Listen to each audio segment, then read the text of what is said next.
Hello friends, this is Sumitra and welcome to TET मंथन।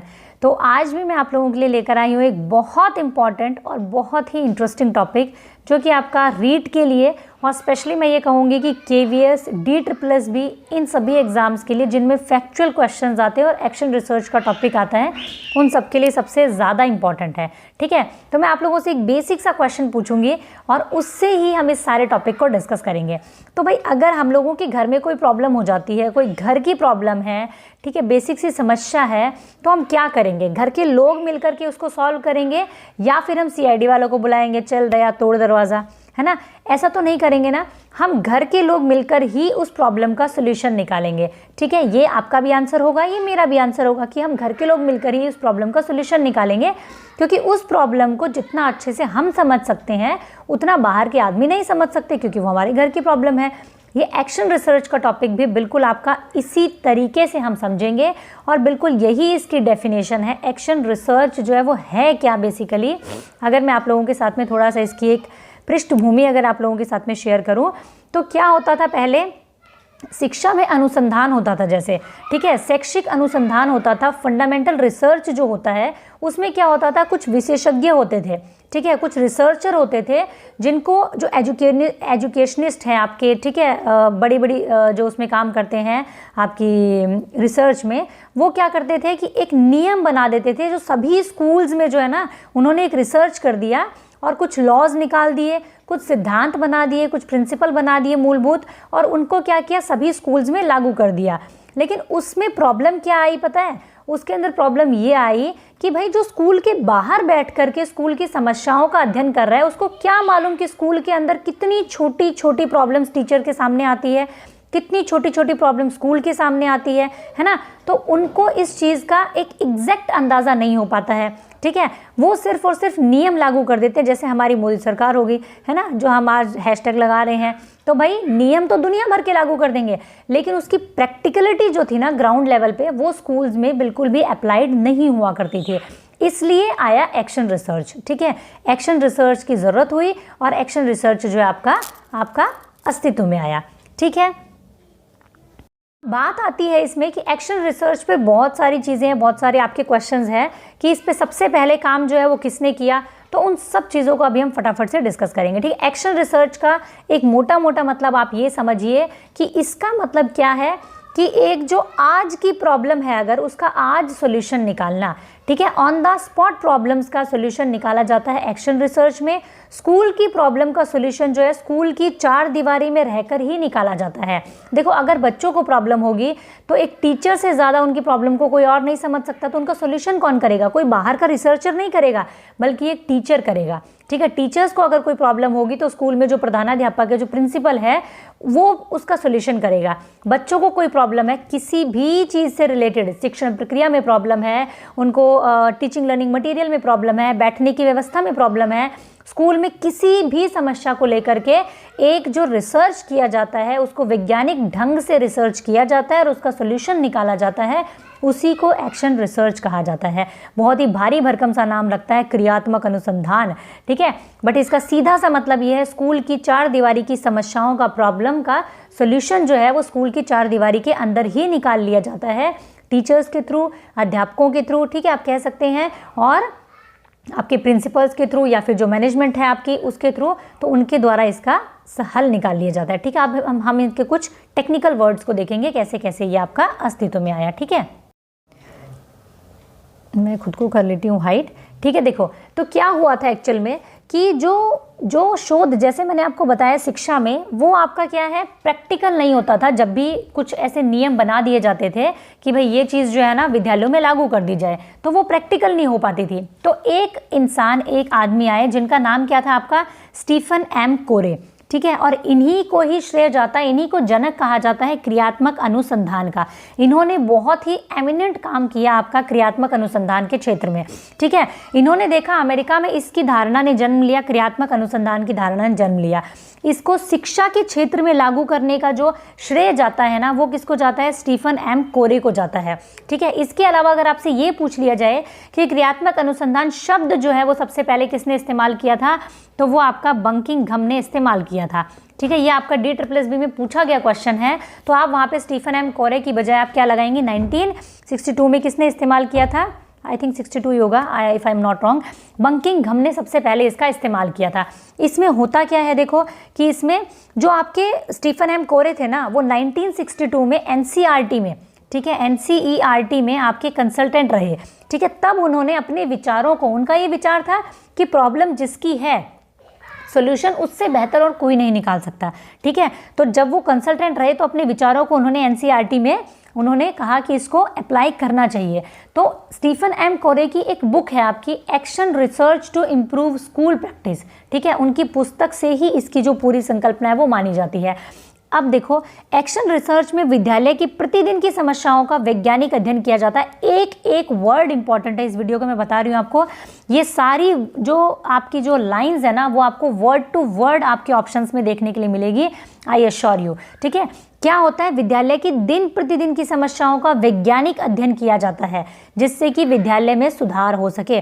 अनुसंधानकर्ता कोई छात्र नहीं होता है भाई, विद्यार्थी है, वो अपनी प्रॉब्लम का सॉल्यूशन खुद नहीं करेगा, बल्कि कौन करेगा, अध्यापक करेंगे, प्रधानाध्यापक करेंगे, प्रबंधक करेंगे या फिर निरीक्षक करेंगे। ठीक है, जो भी स्टूडेंट्स की प्रॉब्लम होगी, जिस भी चीज़ से रिलेटेड होगी, उसका स्कूल की चार दीवारी के अंदर ही सॉल्यूशन निकाला जाएगा। और कौन निकालेगा, अध्यापक, प्रधानाचार्य, निरीक्षक हो गए, प्रबंधक हो गए, ये सब निकालेंगे। ठीक है, वर्ड टू वर्ड एक एक चीज़ आपको पेपर में मिलेगी, देख लेना आप लोग। ठीक है, इसके क्वेश्चंस को भी हम डिस्कस करेंगे नेक्स्ट वीडियो में। आपके एक्शन रिसर्च के जितने भी प्रीवियस ईयर क्वेश्चन है वो मैं सारे आपको करवाऊंगी। ठीक है, तो आपको और क्लियर हो जाएगा। देखो, विद्यालय की कार्यप्रणाली में सुधार और परिवर्तन लाने के लिए एक महत्वपूर्ण विधि है। इसके अनुसार शिक्षक अपने शिक्षण की समस्याओं, प्रधानाचार्य विद्यालय की समस्याओं के वैज्ञानिक अध्ययन से उनमें सुधार और परिवर्तन लाते हैं। क्रियात्मक अनुसंधान की प्रक्रिया क्या होती है, समस्या केंद्रित होती है। कीवर्ड्स याद रखने हैं आपको, कैसे होती है, मतलब प्रॉब्लम पर इसका जो है पूरा ध्यान रहता है। ऐसा नहीं है कि कुछ सिद्धांत बना करके छोड़ दिए, उनको कब जा करके अप्लाई किया जाएगा। ठीक है, नहीं, जो समस्या है उसी पर ध्यान केंद्रित होगा और उसी के बेसिस पर सॉल्यूशन निकाला जाएगा। देखो, इसका उद्देश्य ना तो शोध प्रबंध लिखना है, बिल्कुल ठीक बात है, रिसर्च प्रबंध नहीं लिखना है, और ना ही उपलब्धि प्राप्त करना है कि भाई आपने देखा होगा जो बाहर के रिसर्चर होंगे ना, उनको क्या होगा, वो कुछ सिद्धांत निकाल देंगे, सारे स्कूल में एप्लीकेबल हो जाएंगे, उनको क्या होगा, कोई एक उपलब्धि दे दी जाएगी।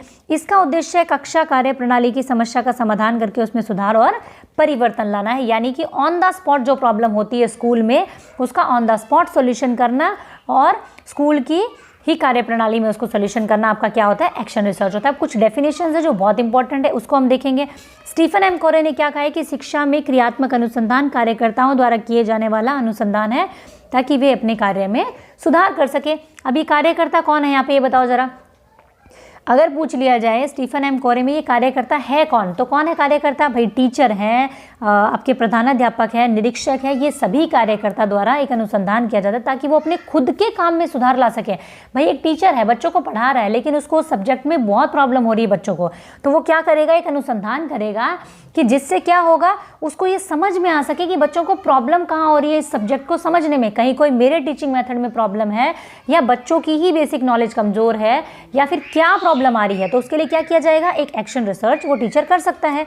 ठीक है, इसके अलावा अगर हम सेकंड डेफिनेशन की बात करें तो वो है आपका मौलिक के अकॉर्डिंग, शिक्षक के समक्ष उपस्थित होने वाली सभी समस्याओं में से अनेक तत्काल ही समाधान चाहती है। देखो, बहुत सारी प्रॉब्लम टीचर के सामने आती है, उनके लिए हम सिद्धांत बनने का वेट नहीं कर सकते हैं कि उनके लिए कोई वो आएगा, सिद्धांत आएगा और फिर हम उस पर अप्लाई करेंगे। बहुत सारी डे टू डे एक्टिविटीज़ में इतनी प्रॉब्लम्स आती है शिक्षक के सामने जो कि आपका क्या चाहती है, तत्काल समाधान चाहती है। मौके पर किए जाने वाला अनुसंधान जिसका उद्देश्य तात्कालिक समस्या का समाधान होता है। कीवर्ड याद रखना, तात्कालिक समस्या का समाधान, ऑन द स्पॉट प्रॉब्लम का सॉल्यूशन निकालना शिक्षा में साधारणतः क्रियात्मक अनुसंधान के नाम से जाना जाता है। ठीक है, ये सब कीवर्ड्स आपको पेपर में मिलने वाले हैं। वुड के अकॉर्डिंग क्रियात्मक अनुसंधान जो है शिक्षकों, निरीक्षकों और प्रशासकों द्वारा अपने निर्णयों और कार्य की गुणात्मक उन्नति के लिए प्रयोग किए जाने वाला अनुसंधान है। क्वालिटेटिवली उन्नति जो हुई है, क्वांटिटी नहीं देखनी उनको कितने सिद्धांत बन गए, उन्हें देखना है क्वालिटी वाइज कितना सुधार आया है, कितना सुधार करने की ज़रूरत है उनके निर्णयों में, उनके कार्यों में। ठीक है, उनकी गुणवत्ता की उन्नति देखने के लिए आपको क्या किया जाता है, क्रियात्मक अनुसंधान किया जाता है। कौन कौन शामिल होते हैं, शिक्षक, निरीक्षक, प्रशासक और प्रधानाध्यापक। ठीक है, तो ये आपको याद रखने हैं। परिभाषा जो है वो एज इट इज़ पूछी जाती है। अगर इसकी विशेषताओं की बात की जाए तो सबसे बड़ी विशेषता इसकी क्या है, फंडामेंटल रिसर्च से क्या होता है, ये भिन्न होता है। फंडामेंटल रिसर्च, जैसे कि मैंने आपको बताया कि फंडामेंटल रिसर्च क्या होता है, उसके अंदर आप एक सामान्यीकरण कर सकते हैं, मतलब एक सिद्धांत बनाया और वो सभी स्कूलों में बराबर रूप से लागू कर दिया गया। लेकिन क्रियात्मक अनुसंधान में ऐसा नहीं है। अगर मैं बात करूं हरियाणा के एक स्कूल में अगर पानी की प्रॉब्लम है किसी तरीके से, तो वहां पर अगर उस स्कूल में क्रियात्मक अनुसंधान किया गया और पानी की जो समस्या थी उसको सॉल्व किया गया, तो उसी समस्या को अगर असम के किसी स्कूल में वो प्रॉब्लम आ जाती है तो आप सेम सॉल्यूशन को असम के एक स्कूल में अप्लाई नहीं कर सकते। इसको कहते हैं जनरलाइजेशन नहीं होना, सामान्यीकरण नहीं होना। तो क्रियात्मक अनुसंधान में सामान्यीकरण नहीं होता है। फंडामेंटल रिसर्च में क्या होता है, सामान्यीकरण किया जा सकता है नियमों का।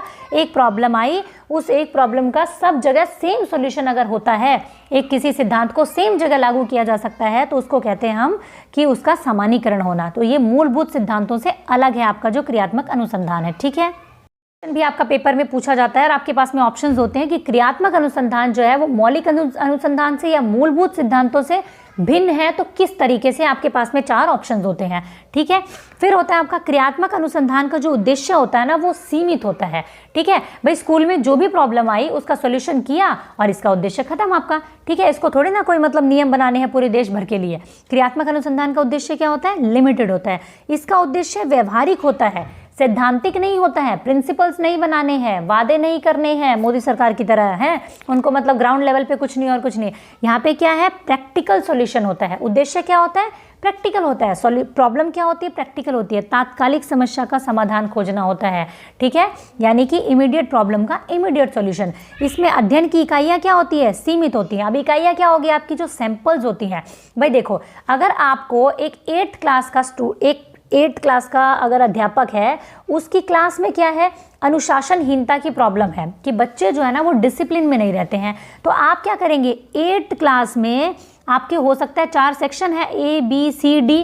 ठीक है, अब इसमें क्या है, A सेक्शन में सबसे ज़्यादा प्रॉब्लम आ रही है कि बच्चों के डिसिप्लिन में प्रॉब्लम आ रही है। डिसिप्लिन में बच्चे बिल्कुल नहीं रहते हैं। ठीक है, तो यहाँ पे क्या है, आपके पास जो इकाइयाँ हैं, जो डेटा है वो बिल्कुल सीमित है। आपको देश भर के बच्चों का डेटा इकट्ठा नहीं करना, सिर्फ 8th क्लास के सेक्शन A के बच्चों की आपको डेटा चाहिए होगा। यानी इकाइयाँ क्या होती है, सीमित होती है। सैंपल क्या होते हैं, सीमित होते हैं। इसको एक और भाषा में कहा जाता है न्यायदर्श। ठीक है, यानी कि सीमित होते हैं जो आपके होते हैं। क्रियात्मक अनुसंधान का केंद्र बिंदु क्या होता है, टू इम्प्रूव स्कूल, विद्यालय सुधार। ये होता है क्रियात्मक अनुसंधान का केंद्र बिंदु। एक वैज्ञानिक और सुसंगठित कार्यप्रणाली है आपकी। ठीक है, त्वरित चिंताजनक समस्या पर ध्यान केंद्रित होता है। ये वर्ड्स जो है ना, इनको देख करके पेपर में घबराना नहीं, इसलिए मैंने ये भयानक वर्ड इसमें डाले हैं। ठीक है, त्वरित चिंताजनक समस्या पर ध्यान केंद्रित होता है, यानी ऑन द स्पॉट जो प्रॉब्लम होगी उस पर ध्यान केंद्रित होगा। ये एक आपकी रचनात्मक प्रक्रिया होती है। ये सारी इसकी क्या है, आपकी विशेषता है, और यहाँ से क्वेश्चंस निकलते हैं बाकायदा भर भर के।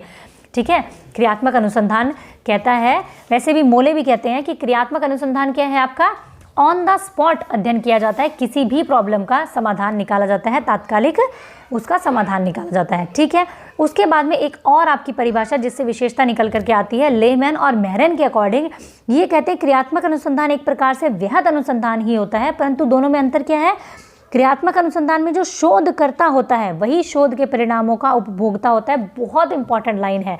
मतलब देखो, एक टीचर अगर क्रियात्मक अनुसंधान में रिसर्च कर रहा है तो उसको उपभोग, परिणाम जो आएंगे उसको भोगेगा कौन, उपभोग कौन करेगा, टीचर ही करेगा। भाई एक टीचर को बहुत ज़्यादा प्रॉब्लम आ रही है किसी मेथड को लेकर के, एक मैथ्स क्लास के टीचर को मैथ्स में बहुत प्रॉब्लम आ रही है, बच्चों को समझ में नहीं आ रहा मैथ्स, तो उस टीचर को ही तो प्रॉब्लम होगी ना। जैसे ही इस समस्या का सॉल्यूशन निकल जाएगा तो उस जो समस्या का जो समाधान आया उसको कौन भोगेगा, टीचर ही भोगेगा ना। उसका उपभोक्ता कौन है, टीचर है।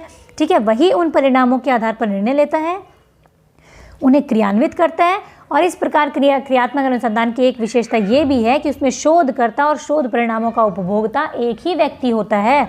ठीक है, ये लाइन आप लोगों के सामने बिल्कुल एज इट इज़ रखी जाएगी पेपर में कि क्रियात्मक अनुसंधान के बारे में कौन सी बातें सच है। तो ये बात बिल्कुल सच है कि शोधकर्ता और शोध परिणामों का जो उपभोक्ता होता है ना, भाई जिसने शोध किया वो और जिसको परिणाम मिला वो कौन है, एक ही व्यक्ति होता है। जबकि फंडामेंटल रिसर्च में या मौलिक अनुसंधान में क्या होता है, शोध कोई और करता है, ठीक है, और नियम लागू किसी और के ऊपर किए जाते हैं, यानी उपभोग कोई और करता है, ठीक है, लेकिन क्रियात्मक अनुसंधान में ऐसा नहीं होता है।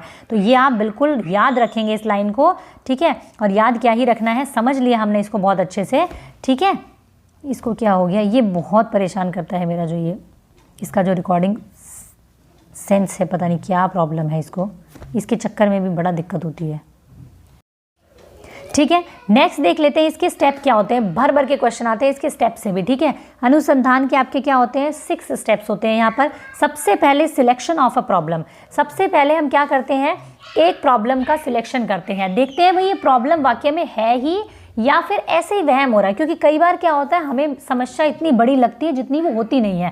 तो सबसे पहले हमें प्रॉब्लम को सिलेक्ट करना है कि एक जेन्युइन प्रॉब्लम हमारे सामने है और इसका एक जेन्युइन सॉल्यूशन हो सकता है या नहीं हो सकता है, ठीक है। तो सबसे पहले हमें समस्या का चयन करना है, समस्या को परिभाषित करना है, ये आपका फर्स्ट स्टेप होता है इसका, ठीक है। उसके बाद में फॉर्मुलेशन ऑफ हाइपोथेसिस, यानी परिकल्पना का प्रतिपादन करना। अब हमने देख लिया हाँ भी प्रॉब्लम तो वाक्य में ही है ये, ठीक है, तो इसका सॉल्यूशन निकल सकता है और हमें निकालना होगा। अब हम क्या करेंगे, कुछ हाइपोथेसिस बनाएंगे, ठीक है। जैसे कि आपका एक इंग्लिश का टीचर है, ठीक है, और वो देख रहा है कि इंग्लिश का जो रिजल्ट है वो दिन ब दिन गिरता जा रहा है बच्चों का, तो इसमें जो है प्रॉब्लम क्या हो सकती है और इसके सॉल्यूशंस क्या हो सकते हैं। तो पहले वो हाइपोथेसिस परिकल्पना करेंगे कि प्रॉब्लम क्या हो सकती है, भाई बच्चों के लिए एक नई लैंग्वेज हो सकता है, जिस क्षेत्र में ये स्कूल है उसके बच्चों के लिए बिल्कुल ही नई लैंग्वेज है। वैसे भी हमारे यहाँ पे देखा जाता है कि इंग्लिश सेकंड लैंग्वेज है आपकी, ठीक है, तो ये एक प्रॉब्लम का कारण हो सकता है। दूसरा कारण ये हो सकता है भाई फर्स्ट लर्नर हो सकते हैं वो, ठीक है। तीसरा कारण ये हो सकता है कि बच्चे पढ़ने में इंटरेस्ट नहीं ले रहे। चौथा कारण ये हो सकता है कि मेथड अच्छे नहीं हैं। तो ये बहुत सारे रीजंस हो सकते हैं। तो वो एक हाइपोथेसिस बनाएगा कि इन सब रीजंस के बेसिस पे ये सॉल्यूशंस हो सकते हैं, ठीक है।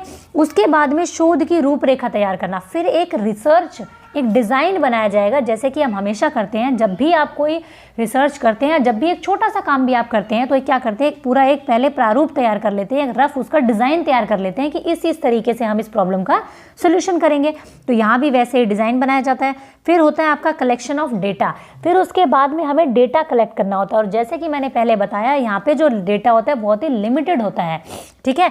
अगर प्रॉब्लम जो है वो 8th क्लास से जुड़ी हुई है, 8th क्लास के बच्चों से जुड़ी हुई है, तो हमें पूरे स्कूल का डेटा इकट्ठा करने की भी जरूरत नहीं होती है, हमें सिर्फ उस पर्टिकुलर क्लास का ही डेटा इकट्ठा करना होता है।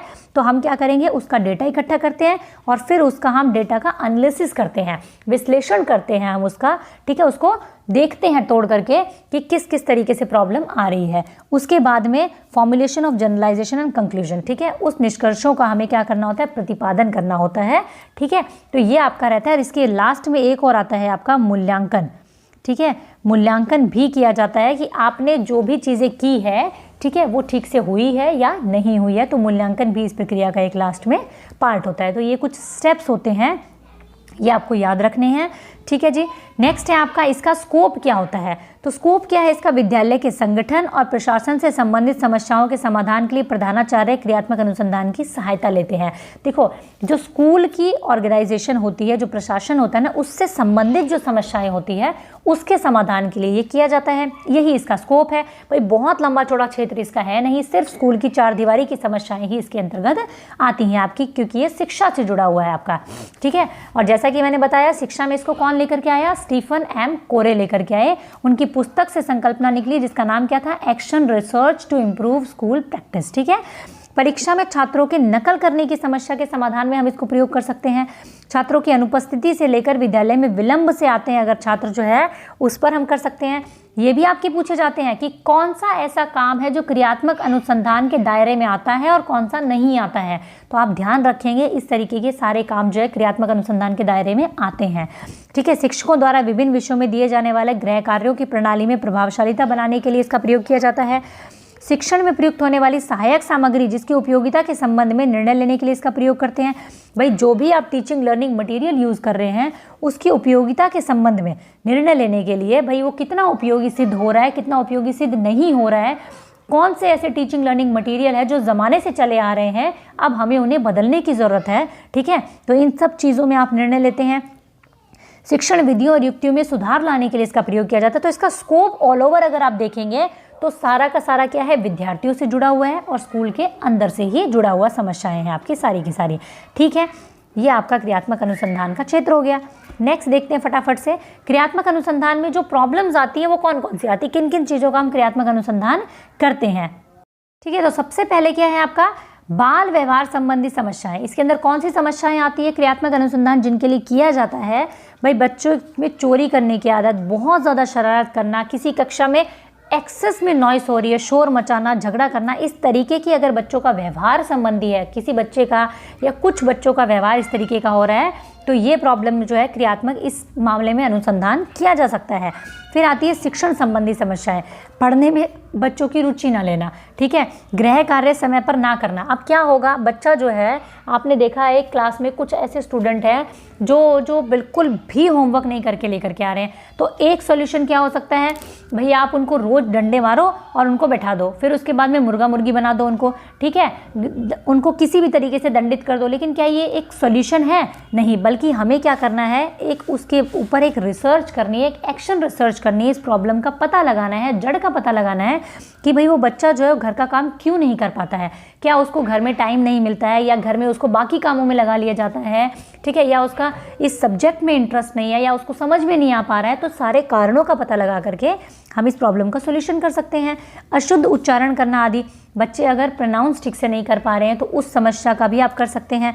परीक्षा से संबंधित, परीक्षा प्रणाली का विश्वसनीय और प्रमाणित और वस्तुनिष्ठ ना होना, परीक्षा व शिक्षण में समन्वय ना होना, ठीक है, तो इन सभी समस्याएं जो आपकी आती हैं एक्शन रिसर्च में, आप इनकी समस्याओं का समाधान करते हैं। विद्यालय संगठन और प्रशासन से संबंधित समस्याएं, भाई पर्याप्त कक्ष का अभाव है, ठीक है, क्लासेस जो है वो कम पढ़ रही है आपके यहाँ पे, उसके बारे में आप रिसर्च कर सकते हैं। स्थान और फर्नीचर का अभाव है, वाचनालय का अभाव है, आप देख रहे हैं स्कूल में भाई स्पेस कम पड़ रहा है, फर्नीचर कम पड़ रहा है, बच्चों को प्रॉब्लम हो रही है, सीखने में दिक्कत हो रही है, तो उसमें आप क्या करेंगे, एक रिसर्च कर सकते हैं कि किस किस तरीके से प्रॉब्लम का सोल्यूशन निकाला जा सकता है। फिर आता है आपका पाठ्यांतर क्रियाओं से संबंधित, ठीक है, पाठ्यांतर क्रियाओं के लिए पर्याप्त साधन ना होना, इन क्रियाओं को विद्यालय के लिए भार समझा जाना, या इन क्रियाओं के प्रति शिक्षकों का उदासीन होना। मतलब कि जो भी चीज़ें आपकी एक्टिविटीज़ से जुड़ी हुई है उनके लिए आपके पास में एक पर्टिकुलर आपके पास में मटेरियल नहीं है, ठीक है, रिसोर्सेज नहीं है, और टीचर्स भी जो है उसको लेकर उसको एक भार की तरह समझ रहे हैं, बोझ की तरह समझ रहे हैं। तो इसको लेकर के आपके जो निरीक्षक हैं, जो विद्यालय के प्रधानाध्यापक हैं, वो क्रियात्मक अनुसंधान कर सकते हैं कि इस प्रॉब्लम का सोल्यूशन किस तरीके से निकाला जाए आपका, ठीक है। तो क्रियात्मक अनुसंधान आपका ये टॉपिक जो था वो इससे ज़्यादा और कुछ नहीं है। आपको ध्यान रखना है ये सब चीज़ें कि आपका क्या है, ये जो परिभाषाएं हैं, सबसे पहले तो आप इनकी वर्डिंग थोड़ी सी, आप की पॉइंट्स को याद रखना है कि अनुसंधान कौन करता है, एक व्यवहारिक समस्या के समाधान में सहायता करता है, आपकी प्रैक्टिकल आपकी समस्या होती है, एक त्वरित चिंताजनक समस्या के ऊपर होता है, ध्यान केंद्रित होता है, रचनात्मक आपकी प्रक्रिया है, ठीक है। इसके अंदर में आपके शिक्षक, निरीक्षक और प्रशासक ये सारे के सारे आपके क्या करते हैं, अनुसंधान करते हैं, और यही इसके उपभोक्ता भी होते हैं, ठीक है, यही अनुसंधान करते हैं और यही उस परिणाम को भोगते भी हैं, उपभोग भी करते हैं उसका, ठीक है। उसके बाद में ये जो अनुसंधान होता है तात्कालिक समस्या पर होता है। बस ये कुछ चीज़ें हैं जो आपको ध्यान रखनी है, ठीक है। इसके अलावा बहुत ही इजी टॉपिक है, जैसा कि मैंने आपको बताया कि आपकी स्कूल की जितनी भी डेली लाइफ की आपकी प्रॉब्लम्स होती है स्कूल की, उन्हीं से रिलेटेड आपका ये क्रियात्मक अनुसंधान का टॉपिक है। इसकी संकल्पना को किसने दिया, स्टीफन एम कोरे ने दिया। बंकिमघम में सबसे पहले इस वर्ड का इस्तेमाल किया था जो आपका क्रियात्मक अनुसंधान वर्ड है, ठीक है। तो आई होप कि आपको ये क्लास जो है वो पसंद आई होगी, समझ आया होगा आपको कि क्रियात्मक अनुसंधान क्या है, एक्शन रिसर्च क्या है। जैसा कि मैंने पहले ही फर्स्ट उसमें ही कहा था आपको इंट्रोडक्शन में ही कि आपके घर की प्रॉब्लम, आपके घर की चार दीवारी की प्रॉब्लम जितने अच्छे से आप समझ सकते हैं उतना बाहर का आदमी नहीं समझ सकता। कोई भी आपके बाहर के लिए, आपके घर के लिए नियम नहीं बना सकता बाहर का आदमी। उसी तरीके से ये स्टीफन एम कोरे ने ये महसूस किया कि जो भी सिद्धांत बना दिए जाते हैं वो स्कूलों में प्रैक्टिकल रूप से लागू नहीं हो पाते हैं, सिर्फ सिद्धांत बन करके रह जाते हैं। तो इसलिए अगर स्कूल में सही तरीके से कोई सोल्यूशन निकाल सकता है वो तो स्कूल का अध्यापक, प्रधानाचार्य और प्रबंधक निकाल सकते हैं, क्योंकि वो उस समस्या से डायरेक्ट जूझ रहे हैं, ठीक है। तो वही उस समस्या को बहुत अच्छे से समझ सकते हैं और वही उसका सोल्यूशन निकाल सकते हैं, ठीक है। तो यही आपका एक्शन रिसर्च कहलाया, ठीक है जी। तो ये एक इम्पॉर्टेंट टॉपिक है। इसके सारे क्वेश्चंस, जैसा कि मैंने कहा, इसके जितने भी क्वेश्चंस मुझे मिलेंगे प्रीवियस ईयर के, जितने भी प्रैक्टिस क्वेश्चंस होंगे उन सब की मैं प्रैक्टिस आपको कल करवाऊंगी ताकि आपके बाकी जो डाउट्स है वो भी क्लियर हो सके। तो थैंक यू, कीप लर्निंग, और आप लोग सभी जो हैं वीडियो को ज़्यादा से ज़्यादा शेयर करें और आप सभी का बहुत बहुत धन्यवाद। हम लोगों ने एक क्राइटेरिया जो है वो कंप्लीट कर लिया है। मैं आप लोगों के साथ में जल्द शेयर करूँगी एक लाइव वीडियो के साथ में, ठीक है। Thank you, keep learning, keep supporting and keep sharing.